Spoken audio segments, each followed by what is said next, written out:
कभी आपने सोचा है कि कुछ लोग जब मंच पर बोलते हैं तो सबकी नजरें बस उन्हीं पर टिक जाती हैं। उनकी आवाज में आत्मविश्वास होता है, शब्दों में दम होता है और अंदाज ऐसा कि सुनने वाला मंत्रमुग्ध हो जाए। क्या यह कोई जादू है? नहीं, यह है बोलने की कला का अभ्यास। डेल कार्नेगी की मशहूर किताब the art of public speaking का 5वां अध्याय हमें यही सिखाता है कि अच्छा वक्ता बनने का एक ही मंत्र है, लगातार अभ्यास। इस अध्याय में बताया गया है कि कैसे साधारण से लोग भी सही तरीके और थोड़े धैर्य से एक प्रभावशाली स्पीकर बन सकते हैं। तो आइए जानते हैं बोलने की कला में महारत पाने के आसान और असरदार तरीकों के बारे में। अध्याय 1, आत्मविश्वास और साहस विकसित करना, डेल कार्नेगी। इस अध्याय की शुरुआत एक सीधी लेकिन जरूरी बात से करते हैं।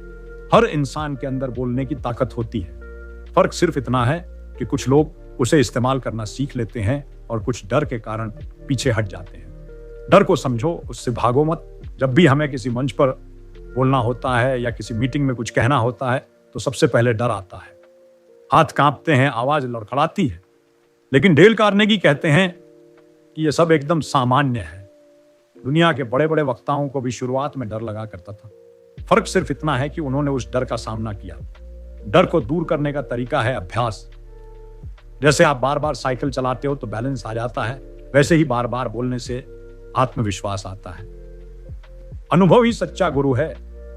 कोई कितनी भी किताबें पढ़ ले, अगर वो मंच पर नहीं चढ़ेगा तो उसे कभी नहीं आएगा कि लोगों के सामने कैसे बोलते हैं। डेल कहते हैं सीखने का सबसे अच्छा तरीका है करना। मतलब हर बार मौका मिले बोलो, चाहे वह क्लास हो, दोस्तों के बीच हो या कोई छोटी मीटिंग।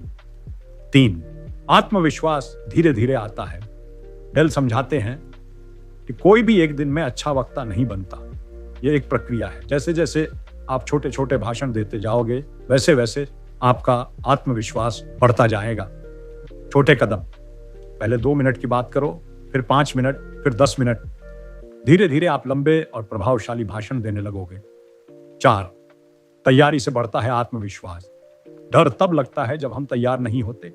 अगर आपने अपनी स्पीच को अच्छे से तैयार किया है, सोच लिया है कि क्या बोलना है, किन शब्दों में बोलना है, तो डर अपने आप कम हो जाता है। डेल कहते हैं practice gives clarity and clarity kills fear. 5, गलती से डरो मत। डेल बताते हैं कि बोलते समय गलती हो जाना एकदम सामान्य बात है। कोई भी परफेक्ट नहीं होता, बल्कि जब आप इंसानियत दिखाते हो, जैसे हंस के अपनी गलती को सुधारते हो, तो लोग आपको ज्यादा पसंद करते हैं। गलतियां शर्म की बात नहीं, सीखने का मौका है। अध्याय 2, एक प्रभावशाली व्यक्तित्व कैसे बनाएं।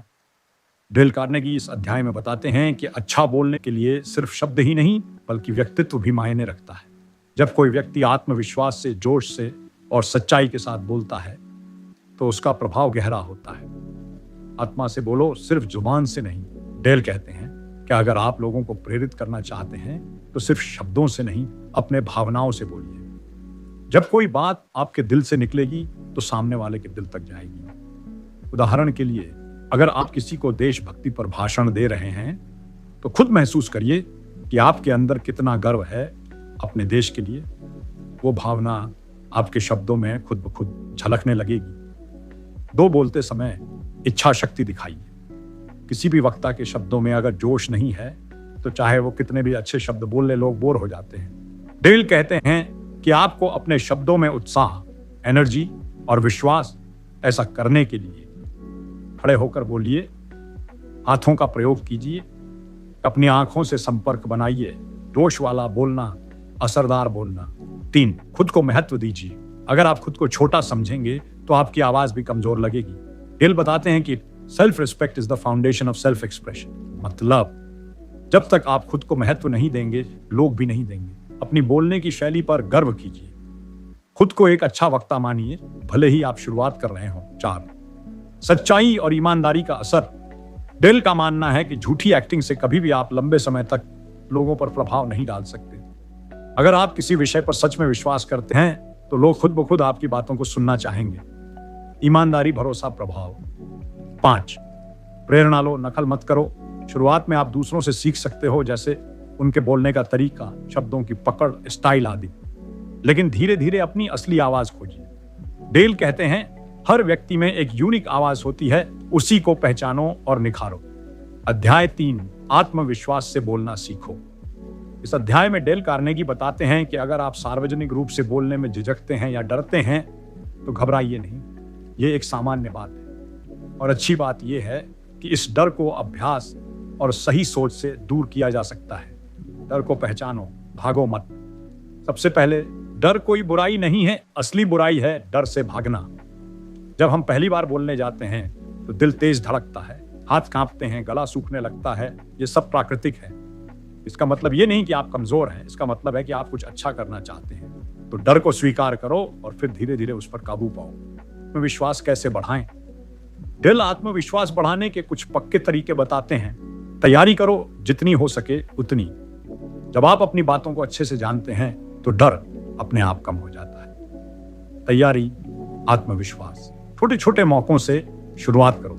हर बार स्टेज पर जाने की जरूरत नहीं है, शुरुआत करो। दोस्तों के सामने बोलकर, परिवार में छोटी बातें शेयर करके, मिरर के सामने प्रैक्टिस करके। गलती करने से मत डरो। डेल कहते हैं जो बोलते हैं वो गलती करते हैं, तो चुप रहते हैं वो कुछ सीखते नहीं। गलती होगी और यही आपकी अगली सफलता की सीढ़ी बनेगी। नर्वस होने का इलाज क्या है? डेल कुछ आसान तरीके बताते हैं। गहरी सांस लो बोलने से पहले से तय करो कि शुरुआत कैसे करोगे। अपने आप से कहो, मैं ये कर सकता हूं। याद रखो, डर का इलाज डर से भागना नहीं बल्कि डर के साथ चलना है। 4, उत्साह भरो अपने बोलने में। जब आप उत्साहित होते हैं तो आपकी बॉडी लैंग्वेज, आवाज और शब्द सब में जोश दिखता है। लोग तब सुनते हैं जब उन्हें लगे कि आप खुद अपनी बातों में यकीन रखते हो। 5, हर कोई अच्छा वक्ता बन सकता है। डेल खुद बताते हैं कि उन्होंने ऐसे हजारों लोगों को सिखाया है जिन्हें शुरू में बोलने से डर लगता था, लेकिन अभ्यास, आत्मविश्वास और सही सोच से वो बेहतरीन वक्ता बन गए। Practice is the key. हर बार बोलो, हर बार सीखो, हर बार बेहतर बनो। अध्याय 4, सोचो और महसूस करो तब बोलो। इस अध्याय में डेल कार्नेगी हमें एक बहुत ही जरूरी बात बताते हैं। जब तक आप खुद अपनी बातों को महसूस नहीं करते तब तक सामने वाला भी नहीं करेगा। अगर आप बोलते वक्त दिल से नहीं बोल रहे तो आपकी आवाज, आपके शब्द और आपकी बातों में जान नहीं होगी। भावनाओं की ताकत को समझो। डेल कहते हैं अगर आप ठंडे, बेमन और बिना जोश के बोलते हो तो लोग भी आपको सुनने में दिलचस्पी नहीं लेंगे। जब आप खुद किसी बात के लिए जुनूनी होते हो, आपकी आवाज में जोश आता है, आपका चेहरा भावनाओं से भर जाता है और लोग आपसे जुड़ जाते हैं। जैसे अगर आप खुशी की बात कर रहे हो तो चेहरे पर मुस्कान होनी चाहिए। अगर आप दुख की बात कर रहे हो तो आपकी आवाज में गहराई होनी चाहिए। तो सोचकर बोलो, सिर्फ रट कर नहीं। कई लोग भाषण रट लेते हैं, लेकिन डेल कहते हैं कि सिर्फ रटी हुई बातों से सच्चा प्रभाव नहीं आता। जब आप किसी विषय पर गहराई से सोचते हो तब आपके शब्दों में वजन आता है। फिर वो शब्द आपके अंदर से आते हैं और वही बात श्रोताओं को छूती है। 3, क्या बोलने से पहले सोचना जरूरी है? बिल्कुल। डेल कहते हैं अच्छे विचार अच्छे बोलने की जड़ हैं। कि विचार साफ हैं, आपके पास कहने को कुछ सच्चा है, तभी आप बेहतर बोल पाओगे। तो क्या करें? अपने विषय पर सोचो, मैं इस पर क्या महसूस करता हूं। खुद से पूछो, यह बात मेरे लिए क्यों जरूरी है। अपने दिल की आवाज सुनो, फिर उसे शब्द दो। 4, उदाहरण और अनुभवों का इस्तेमाल करो। जब आप कोई उदाहरण या अपनी खुद की कहानी जोड़ते हो तो आपकी बात में सच्चाई और भावना दोनों आती है। लोगों को कहानी पसंद आती है क्योंकि उसमें कनेक्ट करने की ताकत होती है। जैसे अगर आप मेहनत की ताकत पर बोल रहे हैं और अपने पापा या किसी जानने वाले की मेहनत की कहानी बताओ तो आपकी बात ज्यादा असरदार होगी। 5, रोबोट मत बनो, इंसान बनो। डेल कहते हैं कि बोलते वक्त कोई एक्टिंग मत करो, नेचुरल बनो, अपने जैसे बनो। शब्दों को जियो, आंखों से बात करो, अपनी बॉडी से अपने शब्दों का साथ दो।